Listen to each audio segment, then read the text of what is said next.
outubro desse ano, mais de 150 milhões de brasileiros vão às urnas para escolher o futuro do país. O que muita gente não sabe é que o resultado dessas eleições pode impactar muito na sua carteira de investimentos.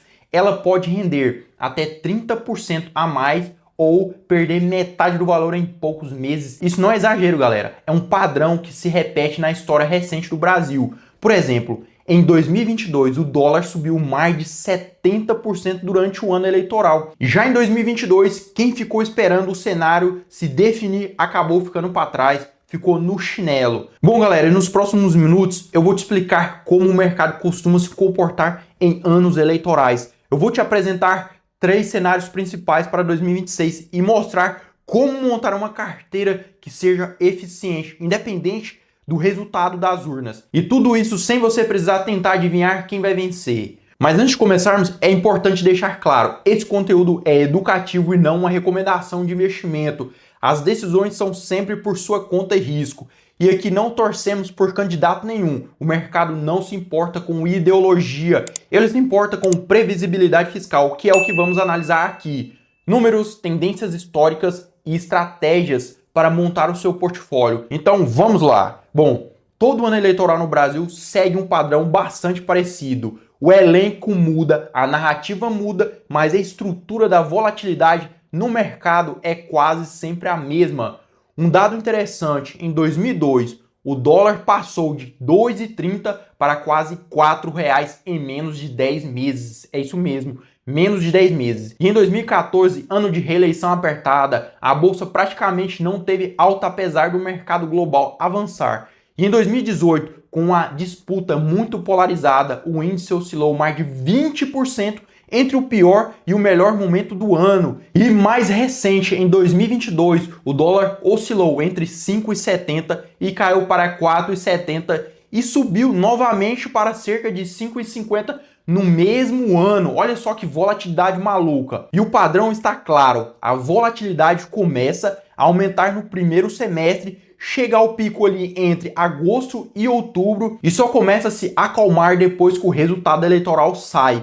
Isso acontece porque o mercado prefere lidar com um cenário conhecido, mesmo que ruim, do que com um cenário totalmente incerto. E a galera que entende isso não tenta adivinhar o resultado das eleições. Em vez disso, eles posicionam sua carteira para qualquer desfecho possível. E é exatamente essa estratégia que vamos abordar aqui hoje. Agora, o ano de 2026 é diferente de tudo que já vimos anteriormente. Ele reúne 3 fatores inéditos que podem influenciar fortemente o mercado. Primeiro, a taxa Selic, que começou o ano em 15%, entrou em um ciclo de queda. Projeções indicam que ela deve encerrar 2026 em torno de 12,5%. Isso muda o jogo na renda fixa, que pode render bem menos do que antes. Segundo, o Ibovespa tem batido recordes. Em 2025 subiu quase 34%, já renovou máximas históricas no início de 2026. Isso significa que, apesar de estar alto para os padrões brasileiros,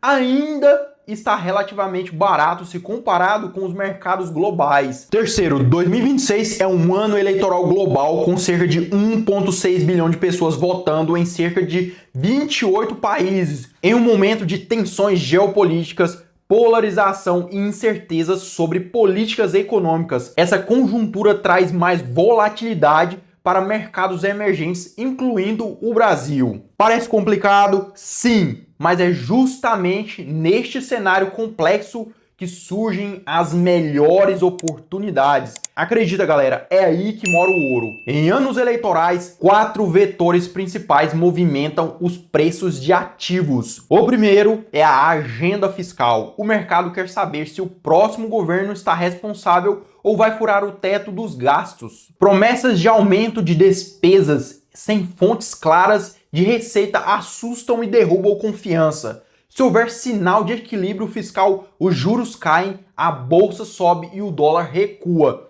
Caso contrário, o oposto acontece. Segundo, o nome do ministro da Fazenda é tão importante quanto o presidente. Um nome técnico alinhado ao mercado traz estabilidade. Um nome político ou ideológico pode gerar insegurança. Terceiro, as pesquisas eleitorais causam bastante volatilidade porque indicam o provável futuro econômico do país, mais do que o simples nome do candidato. Quarto, choques externos como crises internacionais, guerras e variações nos preços do petróleo e nas políticas do Federal Reserve nos Estados Unidos afetam com mais intensidade o Brasil, que já está em estado de fragilidade durante o ano eleitoral. Com base nisso, podemos desenhar 3 cenários principais para 2026. Bom, no cenário A, o governo atual é reeleito. Esse resultado já está parcialmente precificado no mercado, o que explica o dólar relativamente estável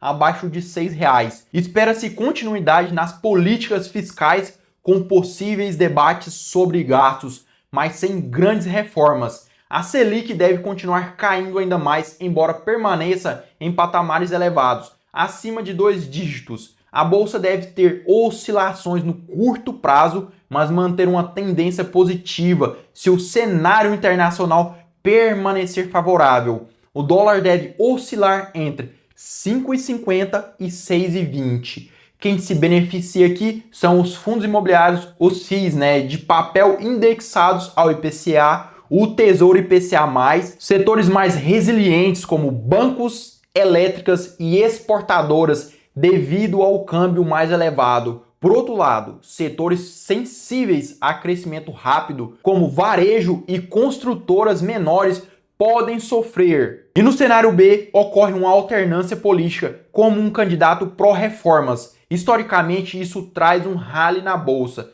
Promessas de reformas estruturais, como administrativa e tributária, privatizações e o corte mais acelerado da Selic, impulsionariam um mercado acionário, especialmente setores domésticos, como varejo, construção e shoppings. O dólar poderia cair para a faixa entre 4,80 e 5,70. Aqui quem se beneficia são as ações brasileiras em geral, especialmente small caps, FIIs de tijolo, shoppings, logística, escritórios e construtoras. Renda fixa prefixada iniciada com taxas altas poderia se valorizar bastante. Quem comprou o tesouro prefixado longo pode ganhar forte valorização. Agora vamos ao cenário C, é o mais preocupante, o chamado caos fiscal. Ele representa um resultado em que o mercado vê um descompromisso com a responsabilidade fiscal, podendo vir de candidatos populistas ou de uma crise institucional como o governo travado.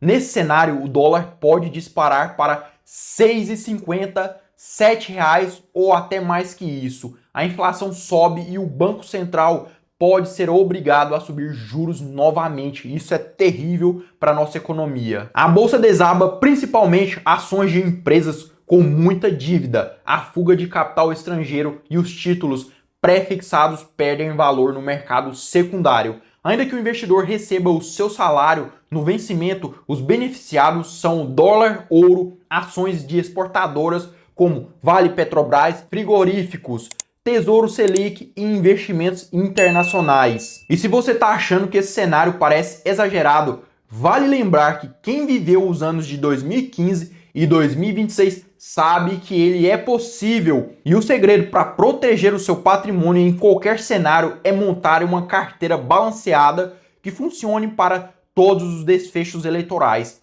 Ao invés de tentar acertar o resultado, você se prepara para qualquer situação. Essa é a prática usada pelos grandes fundos do mundo. E um modelo para um investidor intermediário poderia ser assim: 10% em liquidez, como Tesouro Selic e CDBs com liquidez diária, para reserva de emergência e para aproveitar oportunidades nos momentos de pânico. 30% em renda fixa atrelada ao IPCA, com Tesouro IPCA+, de longo prazo, e CDBs IPCA+, de bancos médios, além de debêntures de boa qualidade para garantir juro real positivo e proteção contra a inflação. 15% em renda fixa pós-fixada, como CDBs, a 100% do CDI ou mais, LCI e LCA de grandes bancos protegendo contra a eventual alta da Selic. 15% em fundos imobiliários divididos entre FIIs de papel indexado ao IPCA e ao CDI e FIIs de tijolo com bons ativos como shoppings, logística e escritórios, que hoje tem confiança alta entre os gestores. 15% em ações com foco em boas pagadoras de dividendos, como bancos, elétricas e saneamento, que resistem a diferentes governos. 15% em exposição internacional, por meio de ETFs e do SP500, Nasdaq, Ouro e BDRs, para proteger contra as oscilações e ter diversificação cambial. Essa carteira não depende de quem vence, ela inclui ativos que podem ganhar em cada cenário. Bom, por fim, evite os principais erros que a maioria dos investidores comete em ano eleitoral. Não sair de todos os investimentos esperando a tempestade passar, pois quem fez isso perdeu toda a alta recente do mercado. Não apostar tudo em um cenário, não comprar dólar na base do emocional, não deixar tudo na poupança que perde para a inflação e não mudar a estratégia a todo momento com cada nova pesquisa ou notícia. O calendário importante para você acompanhar é de abril a julho, volatilidade aumentando, mas momento de posicionar a carteira com calma. De agosto a setembro, fortes oscilações com pesquisas internacionais, hora de controlar as emoções e evitar movimentos impulsivos. Outubro, pico da volatilidade com o primeiro e segundo turno, quando é fundamental não se deixar levar por notícias e redes sociais. Novembro e dezembro, momento de consolidar os posicionamentos com base em fatos. Se tem uma lição é que o melhor momento para ajustar sua carteira é agora, em abril, e não depois, quando o mercado já estiver mais tenso. Lembre-se, eleições trazem volatilidade, mas dentro de um padrão, em 2026, temos 3 cenários possíveis: continuidade, alternância, pró-mercado e caos fiscal. A melhor forma de proteger o seu dinheiro é montar uma carteira que funcione bem nos 3. E se esse vídeo ajudou você a entender melhor o que está por vir, já deixa aquele seu likezão maroto, comenta qual cenário você acredita que vai acontecer e se inscreva no canal para você não perder nenhum conteúdo novo. E é isso, eu te vejo num próximo vídeo. Até a próxima!